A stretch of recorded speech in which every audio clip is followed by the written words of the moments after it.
Self-employment should empower women to earn more money, but studies show the wage gap persists in self-employment, and it's even worse in the gig economy for many entrepreneurial women. Regardless of parity in education, work experience, number of hours worked, or occupation, women earn less than men in self-employment, says Laurel Ann Stark, an entrepreneur and co-author of a new report on the state of female entrepreneur mental health.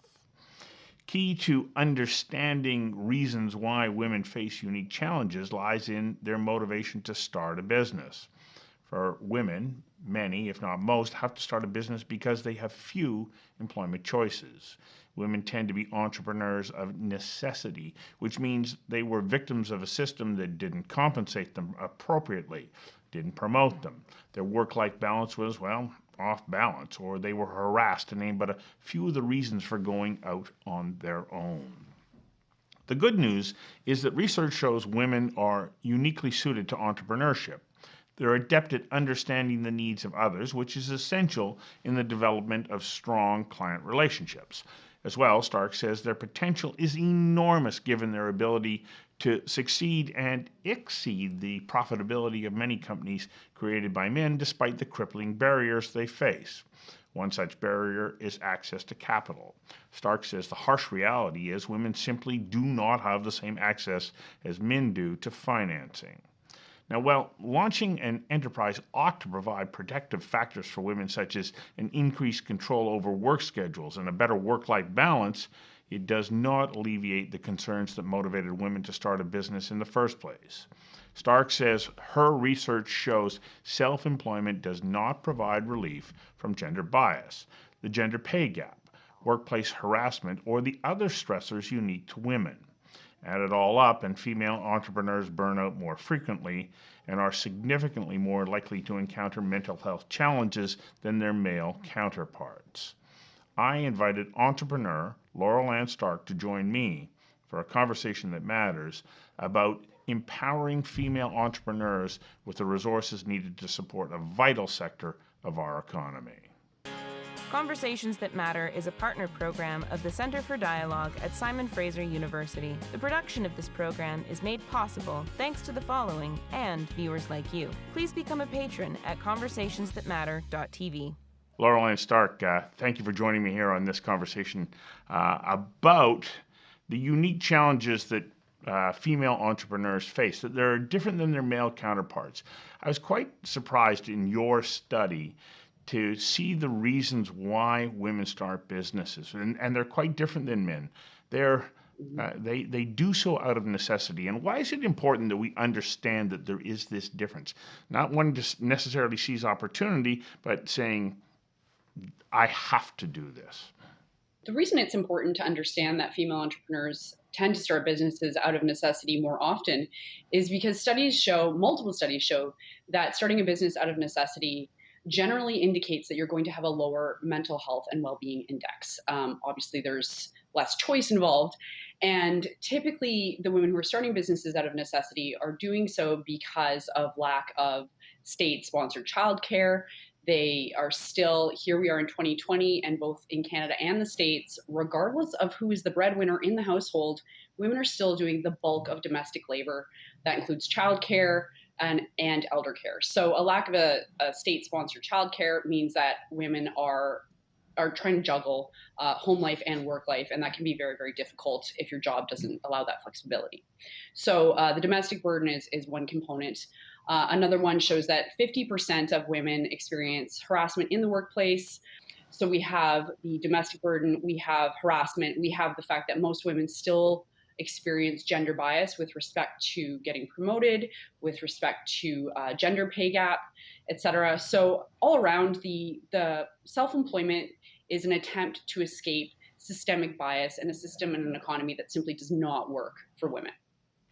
So does that set up a rather, well, I don't even want to say rather, that's the wrong qualifier here. It sets up a situation where female entrepreneurs starting their business with very limited resources. It's not like they've been saving for a long time or they have access to capital or financing that's going to give them some kind of safety net. And as a result, when you go into a business and you don't have wiggle room in your budget, it puts you Mhm. in a negative negotiating situation. And so therefore clients can somehow sense this and take advantage of it. And does that not add a tremendous amount of additional stress? Oh gosh, yeah, of course. So, what I'd like to illustrate as well is the context that goes into um, the resources that women have. So we still have a gender pay gap. So white women are getting 72% on the dollar for every dollar that a man makes. If you are a woman of color, indigenous, disabled, or LGBTQ plus, you're often making 40 to 50 cents on the dollar. And women have not been able to participate in the workforce for as long as men. We were once considered property of men. So as a result, there's an extreme wealth gap, which means that we don't have as much savings, we don't have as much in the way of assets, we don't have as much leverage in the marketplace to begin with. Women are denied bank loans much more often than men, regardless of whether it's personal or business.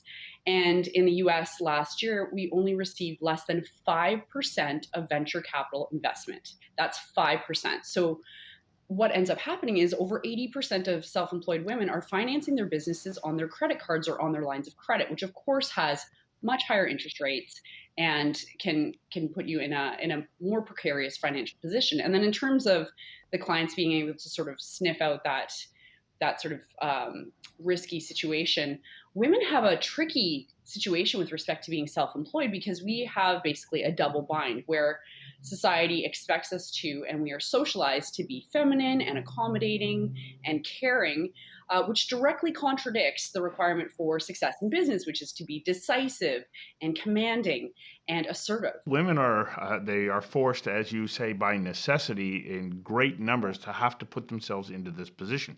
It takes a tremendous Mhm. amount of initiative and courage to move forward, because so often you step out into that environment without a playbook and without mentors that you can turn to and say, what do I do about managing cash flow? What the heck is cash flow, Mhm. and Yeah. how do I manage that? So how do we develop those kinds of resources so that women can turn to one another and to other mentors that can help them navigate their way through this very tricky process? Yeah, absolutely. Great point, Stu. So, projections indicate that if self employed women were supported to grow and scale their businesses at the rates of men, we could contribute a staggering $12 trillion to the global economy, which is 11% of the GDP of the globe. So, there's tremendous economic benefit to supporting self employed women, and both research and anecdotal evidence suggests that women led businesses do actually perform better. Kevin O'Leary from Shark Tank has been very public about stating that women owned businesses make him more money. They tend to meet their financial projections more often. And I think that it's safe to say that typically women owned businesses, we have tremendous time management skills given the fact we perform all of this domestic labor. We also have societal expectation and it's this pressure to appear a certain way. So uh, there's expense and time associated with being what's called professionally pretty. So that's definitely a factor as well. And then in terms of access to mentorship and community, certainly actions do need to be taken. Women only have 29% of the leadership seats worldwide. Lack of network and lack of support is one of the top three reasons that women struggle in business. So, how do we rectify this situation? Well, first of all, it needs to be acknowledged as an issue by men. So oftentimes you'll see topics like this in the news. You go into the comment section, and there's a lot of men who are dismissive of this state of affairs, dismissive of the fact that this is our lived experience, and dismissive of the fact. And what needs to occur is for redistribution of resources. So the folks in leadership positions need to sponsor women and allow them a seat at the table. Organizations that have tremendous wealth need to be funding support for female entrepreneurs that specifically addresses some of the negative impacts of living and working in a society that has such extensive gender bias. And also, women need to know and have that knowledge internally that it does really take a community to grow a business, and not to be afraid to reach out and to build those networks. And women use social media a lot more frequently to grow their businesses, so we already know that. But I think we're all, just as female entrepreneurs, we're all sick of being told what we should be doing to fix the issue. We are working long and hard. We're doing the best we can with limited resources, and we're still outperforming our male counterparts. What we need is for male counterparts specifically to start helping us out a little bit. So that's a really interesting point. And you know as well as I do, just by virtue of the fact that you're a small business or an independent operator, people run around saying, oh, yeah, you're the backbone of the economy and you're providing employment for so many people and we're behind small business. And yet then you turn to government, they're not there. Every single program that they put into place actually stands in the way of moving forward as a small independent operator. You turn to big business and banks. They trumpet the same, stat. Small business is such an important part of the economy, and we're there for them until you need to go and borrow money from them. You talk to labor, they say the same thing, but they're not there for you. All the rules are set up to support large organizations with deep, deep, deep resources. And so, just by virtue of the fact that you're an entrepreneur, you're running an uphill battle, and then you layer in all of the other issues that we've already just talked about right now for women. Yeah. It's amazing to me that so many women aren't cracking under the pressure that you've pointed out. These are monumental hills to climb, and yet we're not sitting there giving the appropriate resources and support. We give it lip service, but we're not actually doing it. And as you say, it's incumbent upon all of us to say, we're going to do what we can to support you. Agreed. Yeah, and even the definitions of entrepreneurship are harmful to women-owned businesses. There was a article analysis of experts covered in the Globe and Mail, and there was a huge disparity. Entrepreneurs are typically portrayed as being predominantly white and male, and that creates a deficit of leadership, creates a deficit of example, and also female-owned businesses tend to be smaller. We tend to be micro businesses, not necessarily fitting the criteria that, say, small and medium enterprise, and a great example is with the COVID support, et cetera. Pretty much every self-employed woman I know doesn't meet the criteria for support due to not having rent to pay or a lot of employees. A lot of self-employed women are simply working on their own in isolation, and so don't meet the definitions of entrepreneurship, both for the types of support that you're mentioning that are supposedly available through private and public enterprise, but also they just simply are not thought of being entrepreneurs in the same way that white males are. So that's a tremendous difficulty. And in terms of women cracking under the pressure, I think that we definitely have a very serious situation, especially with COVID. Our research shows that 70% of female entrepreneurs feel overwhelmed consistently. 22% of them in our latest survey experience feeling like they want to escape life, which is tremendously concerning. But also, I think personally, is a pretty accurate response to the amount of pressure and the amount of obstacles that are in our way and the amount of difficulty that just simply being a female in our society means that you have to live with every single day. As a self-employed woman, the amount of obscene messages that are received online, the amount of harassment that occurs in a standard woman's life.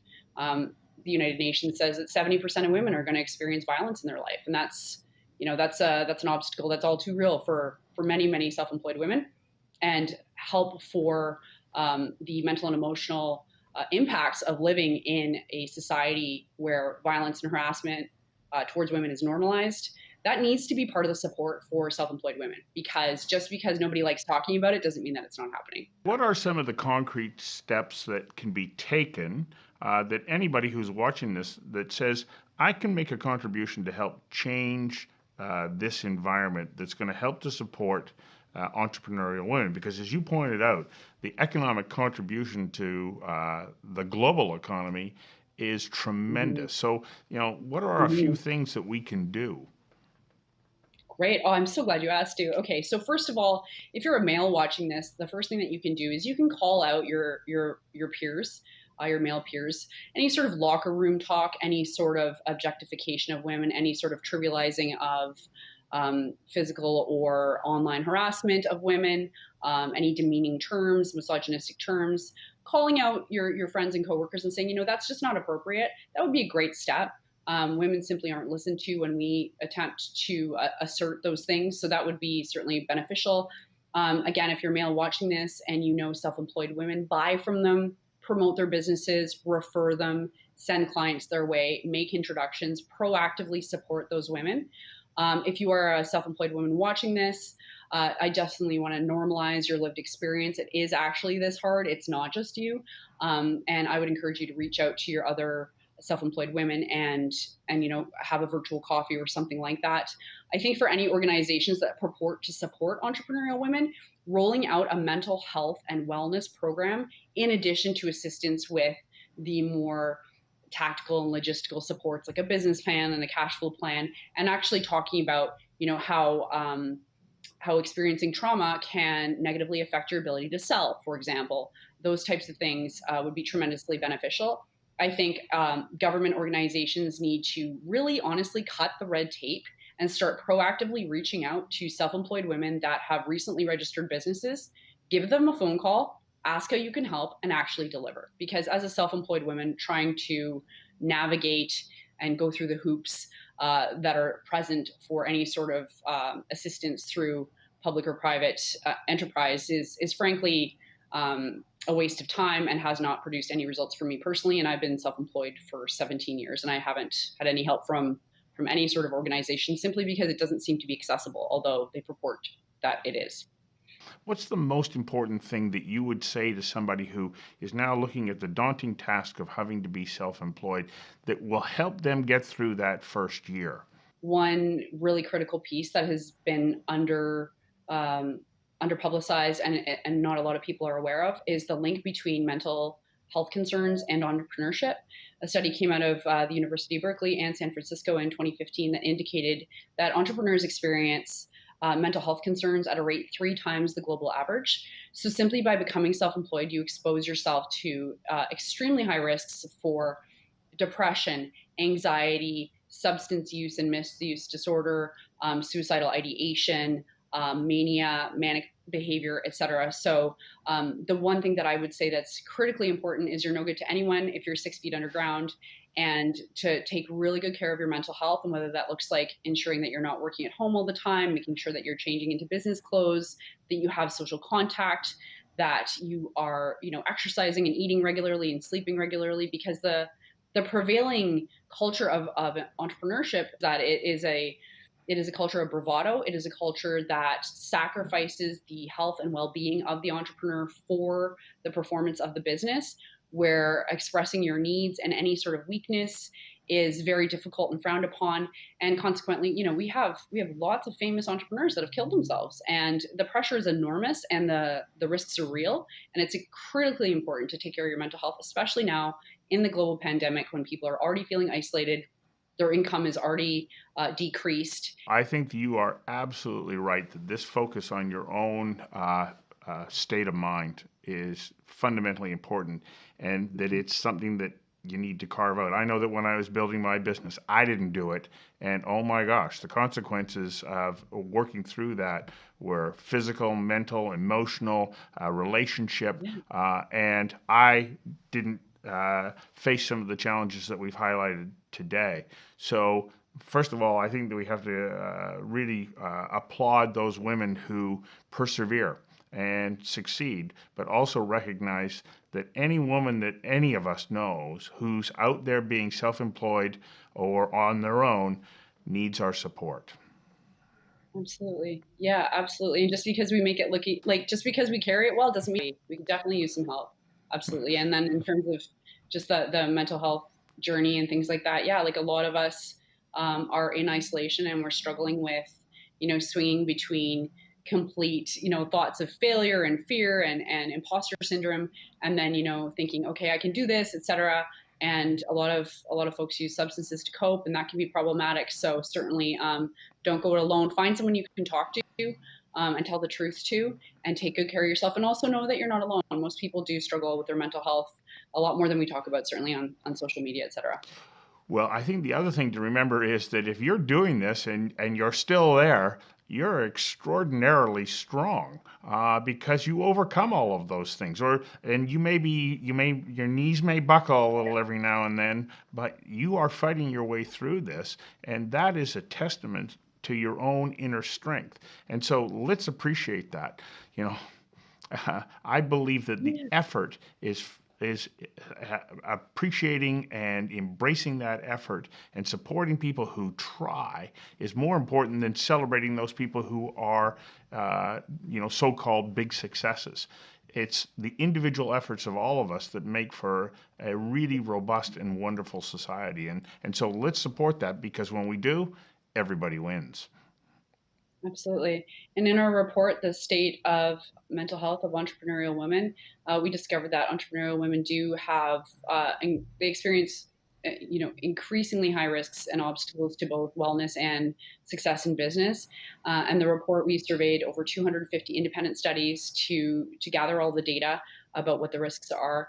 And far from being a laundry list of items that would show women to be weak. What we found is that self-employed women are absolutely incredible. They've got tenacity, resilience, the ability to problem solve, to time manage, and essentially do, like 3 jobs for the price of half of one, and still manage to put on a brave face and a pretty hairdo and go out in the world and conquer it best they can. So I think it's a testament to the spirit and the ability to conquer obstacles, no matter how great.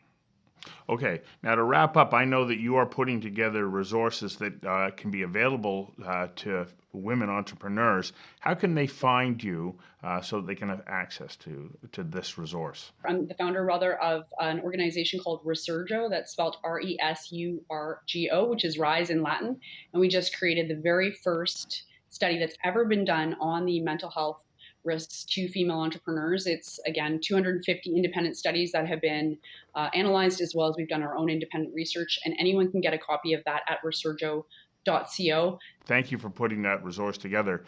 It's vitally important to anybody who's in self-employment, but particularly so for women who face so many of these challenges. Thank you very much for taking the time to share this information with us today. Thank you so much, Stu. Have a wonderful day.